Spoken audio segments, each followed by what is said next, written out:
I think what is relevant at this point is to consider the statement that was made back on October 7th. This was the statement that was issued by the intelligence community. It reflected the unanimous opinion and conclusion of all 17 intelligence agencies. And they reported publicly that Russia was engaged in malicious cyber activity to erode public confidence in our democracy. They included another sentence that I believe is worth repeating, so let me just read it here.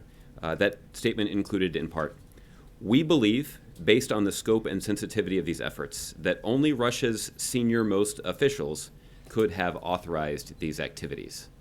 That is a statement from the intelligence community that was made public on October 7th.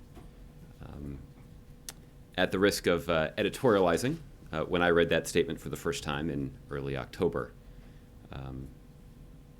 I didn't think it was particularly subtle. The Republican nominee for president was encouraging Russia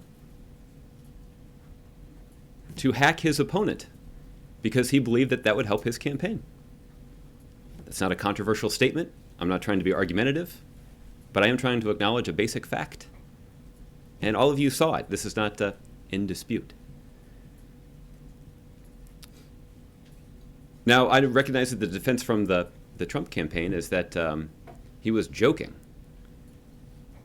I don't think anybody at the White House thinks it's funny that an adversary of the United States engaged in malicious cyber activity to destabilize our democracy. That's not a joke.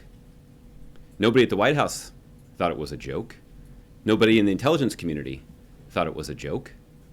I'm not aware that any members of Congress in either party that was briefed on this matter multiple times dating back to the summer thought it was a joke. So again, I don't know if it was a staff meeting or he had access to a briefing or he was just basing his assessment on a large number of published reports.